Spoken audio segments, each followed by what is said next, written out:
எய்தற்கு அரியது இயந்த கால் அந்நிலையே செய்தற்கு அரிய செயல். அப்படின்னா ஒரு விஷயம் கரெக்டான டைம் வரும்போது அதை செஞ்சு முடிச்சிடணும். டைம் முடிஞ்சதுக்கு அப்புறம் செய்யறது பயனே இல்லாதது.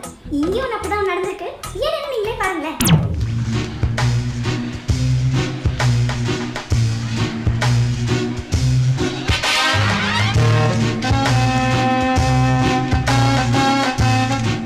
ஹலோ மை பை ஓவர் உடனே டைனிங் ஹாலுக்கு வரணும். ஓவர் இங்க தான் இருக்கேன். ஓவர் எங்க இருக்கு ஓவர் உங்க புடனைக்கு பின்னால தான் நிக்கிறேன். ஓவர் உடனே இதெல்லாம் ரொம்ப ஓவரா. எப்படா வந்தீங்க?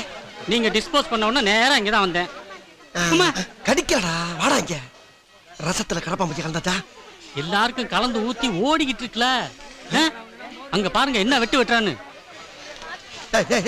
இங்க பையா கரப்பாம்பூச்சி கிடக்க அதை பார்த்துக்கிட்டு அப்படி சாப்பிடுற. அட ஆமா. யோ மாப்பிள்ளோடுக்காரங்க பொண்ணுடுக்காரங்க போல கொல்ல பாக்குறாங்க. கரப்பாம்பூச்சி சோத்துல கட்டி கூப்பாடு போட்டு கல்யாணத்துல பாத்து. பங்காளி ரசத்துல கரப்பாம்பூச்சி தானே கிடந்துச்சு.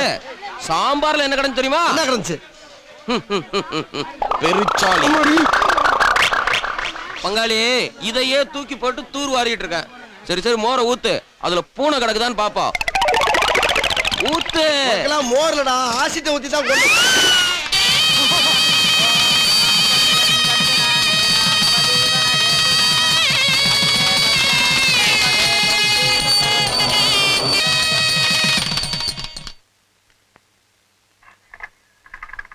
மைக் 1 மைக் 2 மைக் 3 எல்லாரும் வாங்கடா. இதுல ஒண்ணும் குறைச்சல. உங்கள்ட்ட நான் என்னடா சொன்னேன்? நீங்க மிஸ் ஆனாலும் பாம்பு மிஸ் ஆகக்கூடாதுன்னு சொன்னல. அந்த பாம்பு எங்கடா வச்சீங்க? இங்கதான் பாஸ் வச்சேன். அக்கினி குண்ட தெரியும்? ஆமா பாஸ். குண்டாங்க இத வச்சு எவ்வளவு நேரம் ஆச்சு? 2 மணி நேரம் ஆகுது பாஸ். 2 மணி நேரமா? ஏண்டா 2 மணி நேரமா நெருப்புல இருந்து வெடிக்காம இருக்கிறதுக்கு பேரு வெடிகுண்டா? இது வெறும் குண்டா.